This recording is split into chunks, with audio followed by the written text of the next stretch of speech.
Good evening. Welcome to dream agree.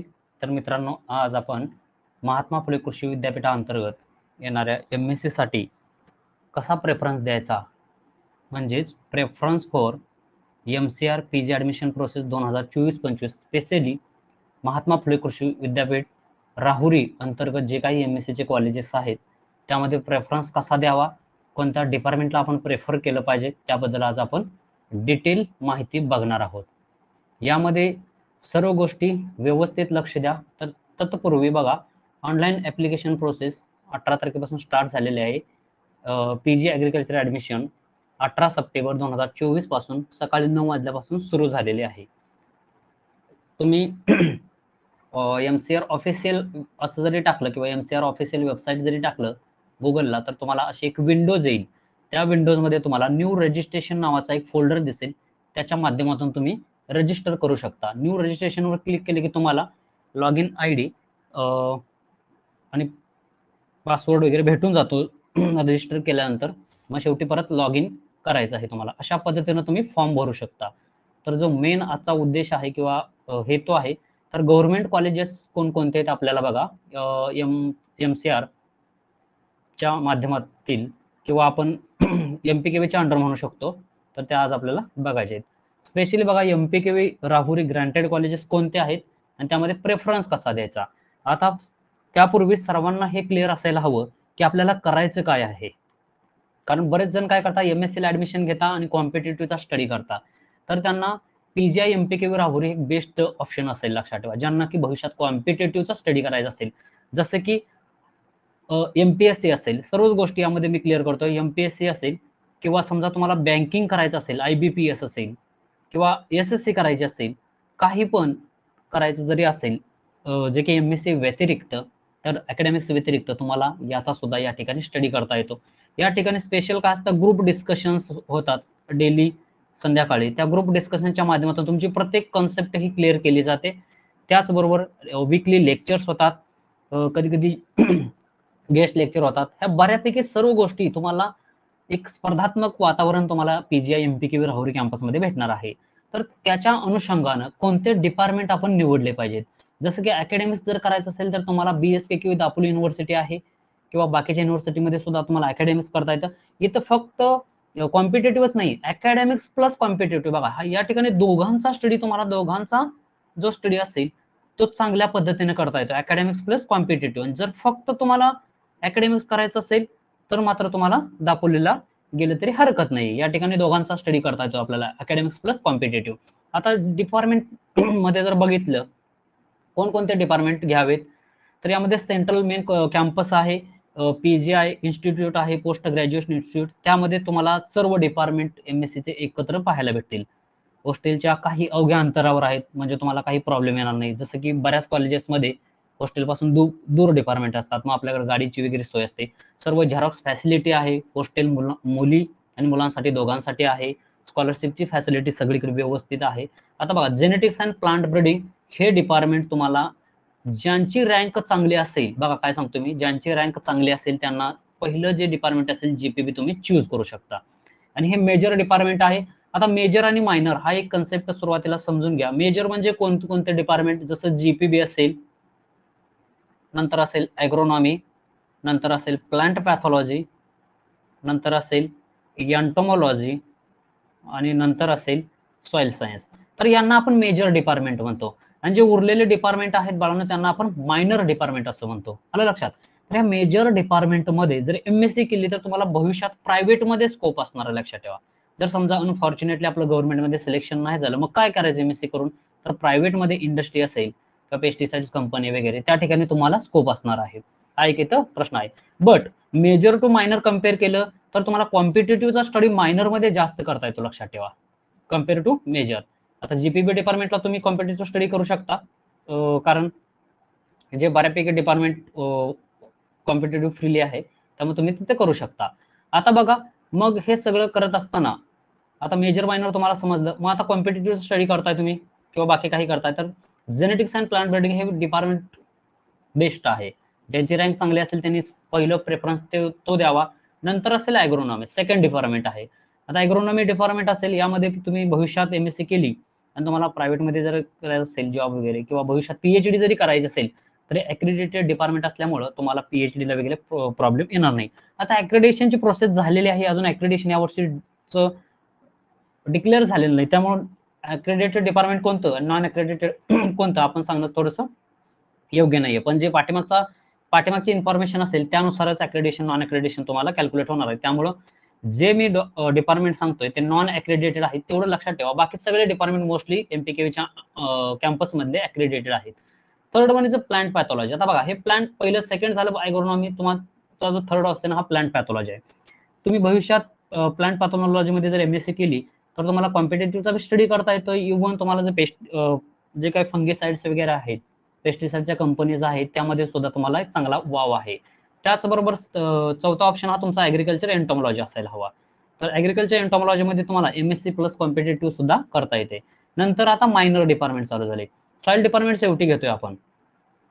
Agriculture microbiology जो असेल, हा तुम्ही 5वा ऑप्शन इथं देऊ शकता. हा लेक्चर घेण्याचा उद्देश काय आहे बघा, हा एक उद्देश एक समजून घ्या महत्त्वाचं. कारण बऱ्याच वेळा काय होतं, तुम्ही काहीच माहीत नसतं, तुम्हाला कॉम्पिटिटिव्ह करायची असते आणि नेमकं तुम्ही डिपार्टमेंटला ॲडमिशन घेता. मग त्यामुळं तुम्हालाही त्रास, तुमच्या गाईडलाही त्रास, डिपार्टमेंटलाही त्रास. मग असं होतं मध्येच तुम्ही सोडून जाता, ती सीट व्हॅकंट राहते.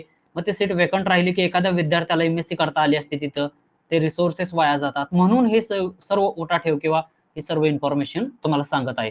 तुम्हाला जर आवडलं डिपार्टमेंट बद्दल माहिती आहे तरच त्या डिपार्टमेंटला ऍडमिशन घ्या. उगाच एखाद्याची सीट वाया घालवू नका. त्यानंतर बघा, आता ॲग्रिकल्चर मायक्रोबायोलॉजी या ठिकाणी तुम्हाला कॉम्पिटेटिव्हचा स्टडी करता येतो, इव्हन रिसर्च पण करता येतो चांगल्या पद्धतीनं. नंतर आहे प्लांट फिजिओलॉजी. त्यानंतर तुम्ही प्रेफरन्सेस देऊ शकता सीड टेक्नॉलॉजी. नंतर एक्सटेन्शन एज्युकेशन. हे जे डिपार्टमेंट आहेत इथून खालीचे, यांना आपण मायनर डिपार्टमेंट म्हणतो.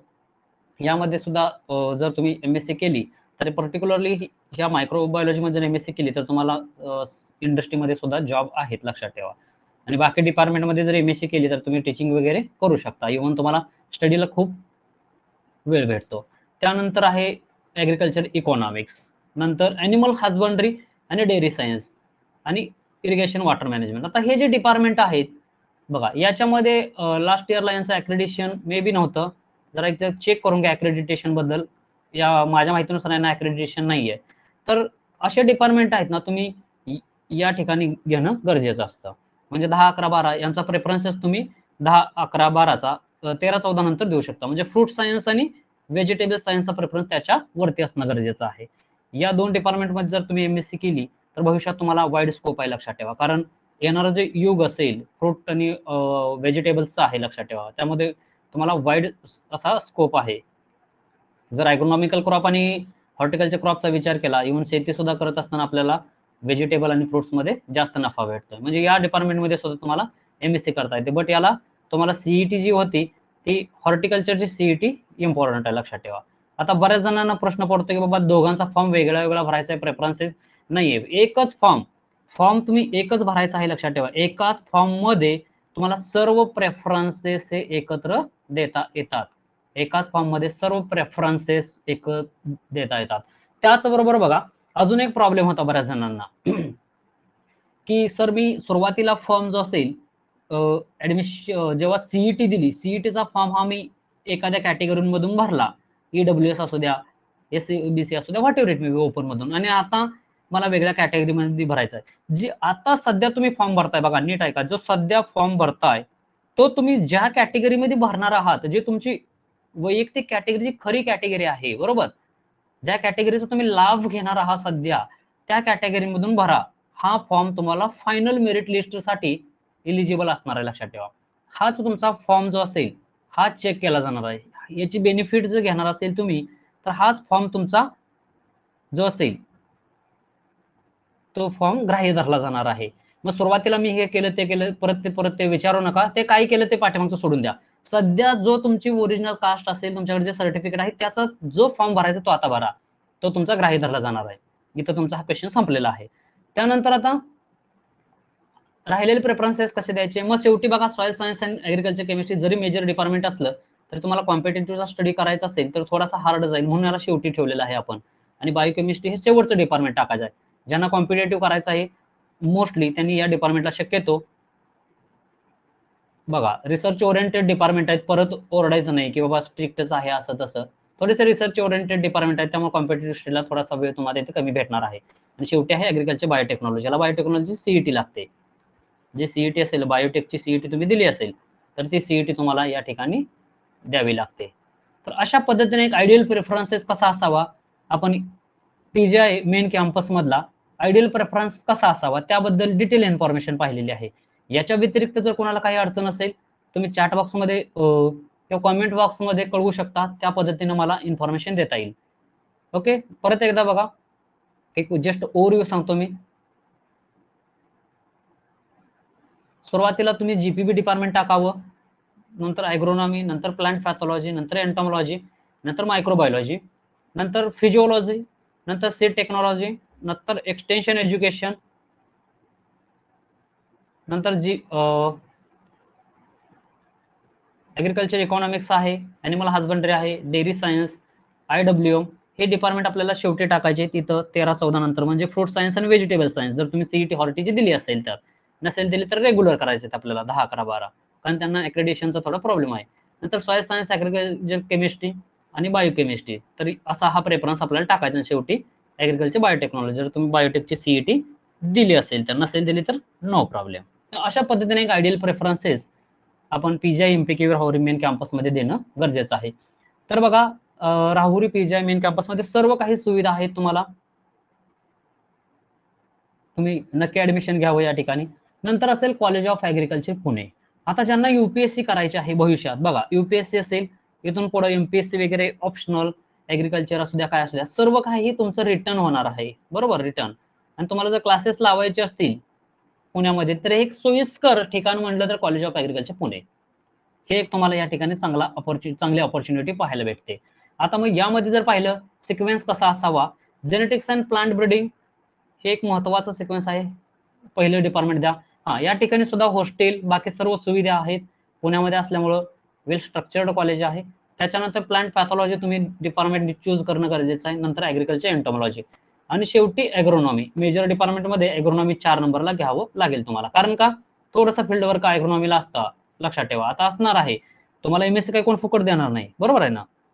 आता तुम्हाला एमएससी मधलं पण काहीतरी आलं पाहिजे ना. नाही तर बऱ्याच वेळा काय होतं, तुम्ही एमएससी ला ऍडमिशन घेता, काहीच कळत नाही, मग भविष्यात जाऊन तुम्हाला अडचण येते. म्हणून बघा, हे डिपार्टमेंट चूज करताना किंवा काळजी असणं गरजेचं आहे, नाहीतर परत जाऊन तुम्हाला त्रास होत नाही. बरोबर. तर मग जेनेटिक्स, प्लांट ब्रीडिंग प्रेफरन्स दिला, नंतर प्लांट पॅथॉलॉजी, ॲग्रिकल्चर एंटॉमॉलॉजी, ॲग्रोनॉमी. मग हे मेजर डिपार्टमेंट झालेले आहेत. नंतर आहे मेट्रोलॉजी. याला सुद्धा तुम्ही प्रेफरन्सेस देऊ शकता. भविष्यात तुम्हाला पीएचडी वगैरे करायची असेल आणि तुम्हाला माहित आहे भविष्यात मेट्रोलॉजीला वातावरण जे बदल असेल, हवामान बदल वगैरे खूप क्रायसिस येत आहे, त्यामुळे मेट्रोलॉजीला भविष्यात वाईड स्कोप आहे. तुम्ही तिथं पण ऍडमिशन घेऊ शकता. नंतर आहे agriculture microbiology, extension education, agriculture economics. बरोबर. तर हे अशा पद्धतीने तुम्ही पुण्यात सुद्धा आयडियल प्रेफरन्सेस द्यावा. आणि पुणे जे असेल मध्यवर्ती ठिकाणी आहे, तुम्हाला अभ्यासासाठी चांगली अपॉर्च्युनिटी आहे. नंतर ॲनिमल हजबंडरी, नंतर फ्लोरिकल्चर, लँडस्केपिंग आणि शेवटी सॉइल सायन्स आणि ॲग्रिकल्चर केमिस्ट्री. थोडंसं डिपार्टमेंट जे असेल त्या ठिकाणी रिसर्च वर्क असल्यामुळे तुम्हाला हे शेवटी डिपार्टमेंट ठेवावं लागलेलं आहे. आणि जर तुम्ही एबीएमची जर ऍडमिशन घेणार असाल, एबीएमची सीईटी दिली असेल, तर ॲग्रिकल्चर बिझनेस मॅनेजमेंट पुण्यामध्ये सुद्धा अवेलेबल आहे, लक्षात ठेवा, ती राहुरीमध्ये नाही. तर अशा पद्धतीनं कॉलेज ऑफ ॲग्रिकल्चर पुण्याचा हा सिक्वेन्स असणं गरजेचं आहे. आलं लक्षात.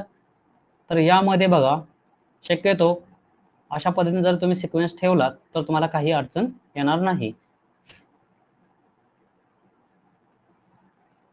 त्यानंतर आहे कॉलेज ऑफ ॲग्रिकल्चर कोल्हापूर.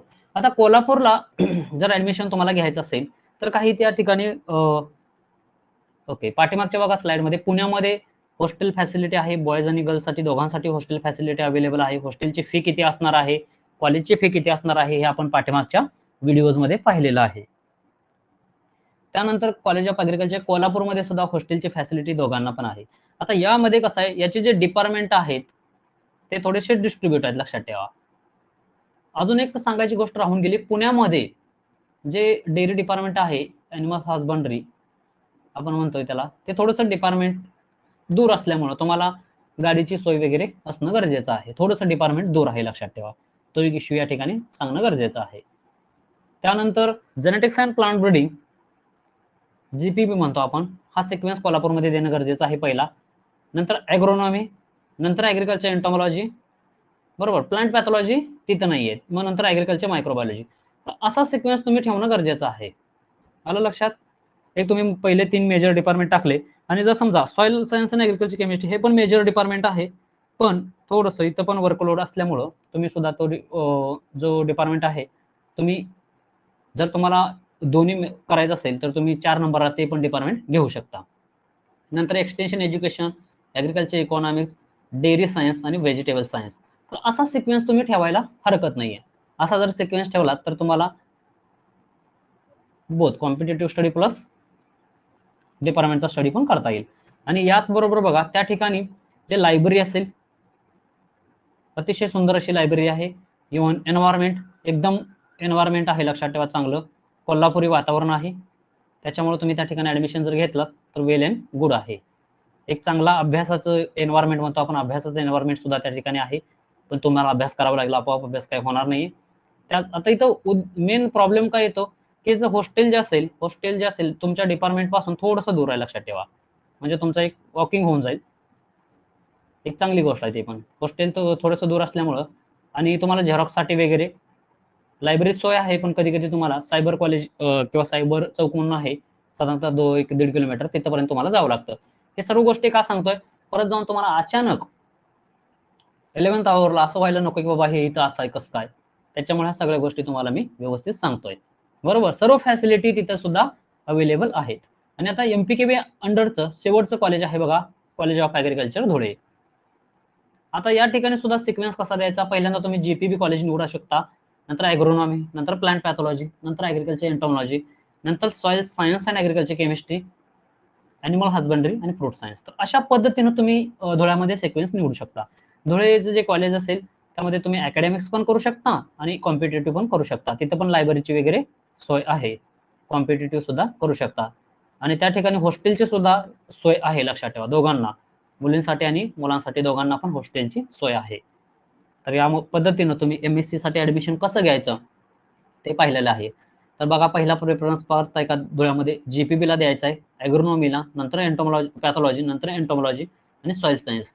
एक चांगलं कॉलेज आहे, तिथं तुम्हाला 5ही डिपार्टमेंटसाठी जे मेजर डिपार्टमेंट आहेत त्यामध्ये तुम्हाला एमएससी करता येणार आहे, लक्षात ठेवा. त्यानंतर ॲनिमल हजबंडरी आणि फ्रूट सायन्स असे मायनर डिपार्टमेंट या ठिकाणी 2च आहेत. म्हणजे धुळ्याला जरी तुम्ही एमएससी करत असाल तर वेल अँड गुड. तर अशा पद्धतीनं एक सोपी अशी माहिती या व्हिडिओच्या माध्यमातून सांगण्याचा प्रयत्न केलेला आहे. या व्यतिरिक्तचा समजा तुम्हाला काय अडचण असेल, जसे की कॉलेज कोड कसा निवडावा, तर आता यांच्या कॉलेज कोड बद्दल जर इन्फॉर्मेशन पाहायची म्हटलं तर कॉलेज कोडची एक वेगळी पीडीएफ त्या ठिकाणी अवेलेबल आहे.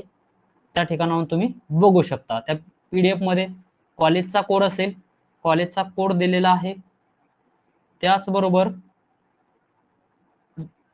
सब्जेक्ट कोड असेल, तो सब्जेक्ट कोड पण दिलेला आहे. सब्जेक्ट कोड तो पण तुम्ही निवडू शकता. अशा पद्धतीनं बघा प्रत्येक कॉलेजमध्ये तुम्हाला अभ्यास हा कॉम्पिटिटिव्हचा स्टडी करता येतोय. बऱ्याच जणांना रुमर्स आहेत की राहुरीमध्ये बघा, पाठीमागच्या स्लाइडमध्ये आपण बघूया, राहुरीमध्ये बँकिंग वगैरे करता येत नाही. तर असं अजिबात नाहीये. सर्व काही तुम्ही स्टडी इथं करू शकता राहुरीमध्ये. बँकिंग असेल, इव्हन कृषी सुद्धा इथले विद्यार्थी बऱ्यापैकी झालेले आहेत. म्हणजे तुम्ही कोणताही स्टडी करू शकता. सध्या बघितले बऱ्याच जणांना जॉब हा महत्त्वाची गोष्ट आहे. म्हणून सर्व गोष्टी किंवा सर्व स्टडी इथं करू शकता. इव्हन एफसीआयची सुद्धा ॲड भविष्यात येणार आहे, ते सुद्धा तुम्ही स्टडी करू शकता. त्यामुळं रुमर्स मार्केटमध्ये खूप आहेत. बऱ्याच जणांना काही कामं नाही, ते काहीही सांगतात तुम्हाला की राहुरीमध्ये गेलात तुम्ही हे करा ते करा. नाहीये. आयुष्यात डिसिप्लिन नावाची गोष्ट जर काही असेल तर तुम्ही राहुरीला नक्की व्हिजिट करा. डिसिप्लिन तुम्हाला समजून जाईल, लक्षात ठेवा. आणि राहुरीचा इतिहास आहे की राहुरीमध्ये जर तुम्ही आलात, कोणती ना कोणती पोस्ट तुम्हाला नक्की भेटते जर तुम्ही अभ्यास केलात तर, लक्षात ठेवा. तर अशा पद्धतीने एक चांगली अशी इन्फॉर्मेशन, कॉलेज कोडचे प्रेफरन्सेस कसे द्यायचे सांगण्याचा प्रयत्न केलेला आहे. या व्यतिरिक्त जर तुम्हाला काही अडचण आली तर नक्की मेसेज करा. इव्हन कमेंट बॉक्समध्ये सुद्धा तुम्ही सांगू शकता की तुम्हाला काय इश्यू आहे किंवा काय प्रॉब्लेम आहे. तर अशा पद्धतीनं बघा एमपीकेव्हीच्या अंडर प्रेफरन्स देणं गरजेचं आहे. जे की हे इतकेसे गव्हर्नमेंट कॉलेज आहेत एमपीकेव्हीच्या अंडर, तिथे तुम्ही एमएससीला ॲडमिशन घेऊ शकता. Thank you.